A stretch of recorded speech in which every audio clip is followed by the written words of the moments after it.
Bienvenue dans notre podcast dédié à la vie des jeunes sportifs. Aujourd'hui, nous recevons des passionnés par leurs sports respectifs.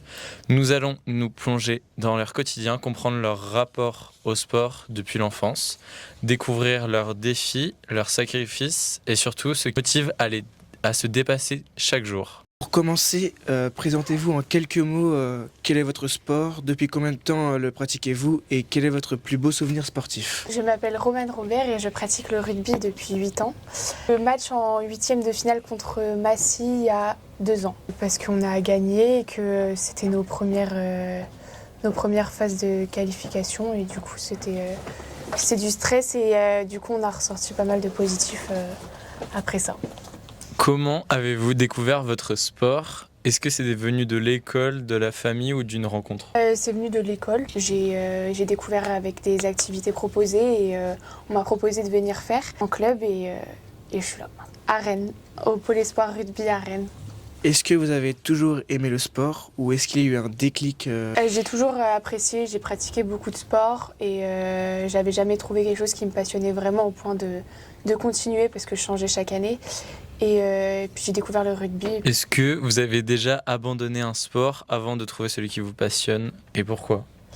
Oui, je faisais de l'aïkido. Et j'ai arrêté parce que c'était pas assez énergétique et c'était un sport d'intérieur, ce qui me convenait pas. Combien d'heures par semaine consacrez-vous à votre sport ? Comment gérez-vous l'équilibre entre sport, études et vie sociale ? J'ai à peu près 15 heures d'entraînement par semaine. C'est assez compliqué d'essayer d'allier tout ça, mais on arrive avec nos habitudes. Après, on est vachement encadré et entouré ici, donc ça aide. Socialement parlant, ça reste toujours un peu compliqué de ne pas sortir la semaine et surtout les week-ends. On arrive au fur et à mesure à s'adapter. À quelle fréquence avez-vous des compétitions et comment y préparez-vous mentalement et physiquement ? On a 3 matchs dans le mois et puis on se prépare avec des semaines type intensive ou non en fonction de l'échéance qu'il y a le week-end. Si on a une semaine sans match, c'est une semaine qui est de récup. Et du coup, vos récup, comment ça se passe ? Nos récup, on est déchargé des entraînements de la semaine. Ensuite, on a des bains froids à faire 2 fois par semaine et des bottes de compression. Si on a des rouleaux de massage. Faites-vous de la préparation physique en dehors de votre sport ? Et la préparation mentale, est-ce que c'est important pour vous ? La préparation physique, oui, on en fait régulièrement pour préparer le terrain et pour qu'on soit plus à l'aise. On en fait 3 fois par semaine. La préparation mentale, oui, c'est très important parce que c'est la moitié du sportif, c'est essentiel pour performer. Qu'est-ce que vous mettez en place comme préparation mentale ? On a un préparateur mental qui est inséré au pôle avec lequel on a des réunions une fois tous les 2 mois. Avec pas mal d'exercices sur le sommeil, sur la cohésion. Combien de jours de repos par semaine vous avez ? Est-ce que ça change pour vous ? Oui, on a un jour de repos qui est le dimanche. C'est un jour qui est essentiel parce que une semaine chargée comme ça, c'est pas évident à gérer. Alors le dimanche, c'est quelque chose qu'on garde bien, quoi. Combien d'heures dormez-vous par nuit ? Est-ce que c'est un vrai défi de garder un bon rythme de sommeil ? Qu'est-ce qui peut vous empêcher ?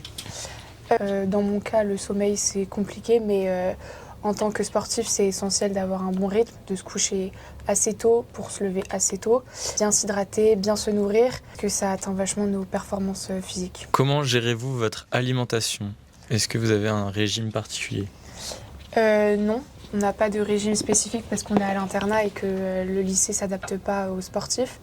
Mais on essaye individuellement de manger de tout et beaucoup de fruits, de légumes et boire beaucoup d'eau. Est-ce que vous limitez votre temps sur les écrans ? Alors non, je ne limite pas mon temps parce que sinon j'ai pas de vie du tout, pas de vie sociale. Mais après c'est à chacun de voir et vu qu'on est assez grand, je pense qu'on sait très bien ce qui est bon ou pas. Et on passe pas tout notre temps sur le téléphone, mais quand on a du temps libre, on aime bien appeler nos proches. Quels sont les sacrifices les plus difficiles à faire pour concilier sport et vie quotidienne ? Déjà être loin de notre famille, de nos amis. On en perd beaucoup quand on arrive ici, alors c'est un peu compliqué. On trouve de mieux, je pense. Il y a aussi la fatigue. On prend vachement sur nous et c'est assez compliqué mentalement. On s'habitue, c'est un rythme et puis c'est aussi une école de vie. Alors. Est-ce que votre lycée vous soutient dans votre pratique sportive ? Oui. Oui, oui. On a pas mal de structures qui ont été adaptées pour nous. On reste assez conciliant sur notre état de forme, alors c'est agréable d'être écouté. On a un terrain de rugby directement dans l'enceinte du lycée, une piste d'athlétisme. On a également une musculation qui est dédiée aux filles du rugby, une salle avec des tapis où on peut s'entraîner. Est-ce que vous avez des emplois du temps un peu aménagés, tout ça? Non, non. Du Ok. coup, on fait du 8h-18h comme tout le monde, avec 15 heures d'entraînement dans la semaine. Et tu disais aussi tout à l'heure avec le self, du coup c'est pas trop adapté à un régime potentiellement que vous Oui. auriez... Non, non, non, pas du tout même. Le matin, c'est des choses qui conviennent pas aux sportifs. Alors, c'est compliqué de bien démarrer la journée parce qu'on sait qu'on mangera pas forcément ce qu'il nous faut pour démarrer la journée. Midi, c'est pas non plus équilibré comme on pourrait le vouloir. Et le soir, c'est pareil que le midi, alors ça dépend. Ah, Pour oui, ok. l'alimentation, est-ce que tu prends des trucs à côté en plus ou Pour manger entre les repas, pour essayer de prendre de l'énergie, des pâtes de fruits, des barres de céréales, du fruit. On a aussi également des collations mises à disposition dans notre salle du pôle faites par la fédération avec du pain complet, du jambon, du Saint-Moré, du blanc de poulet, des fruits et du fromage blanc. est-ce que vos professeurs et vos camarades comprennent votre engagement sportif? Les gens de notre classe sont habitués à notre rythme. Nos professeurs, oui, sont aussi conciliants sur tout ça. Alors, Quels sont vos objectifs sportifs pour les mois ou les années à venir? j'ai pour objectif de retourner en équipe de France en avril, en Italie, et sur le plan collectif d'être championne de France à 15 en juin. Est-ce que vous envisagez de faire du sport votre métier ou est-ce avant tout une passion? Pour l'instant, je sais pas trop, mais j'apprécierais en faire mon métier, c'est sûr, mais c'est tellement incertain qu'on ne peut pas se projeter. Un conseil à donner à un jeune qui hésite à se lancer dans un sport? À ne pas hésiter, c'est très important d'essayer, tenter plein de nouvelles choses parce que on peut tomber sur des passions ou sur des choses auxquelles on est plutôt bon. Si vous deviez résumer votre rapport au sport en un mot, ce serait lequel? Évolution. Merci pour ce partage.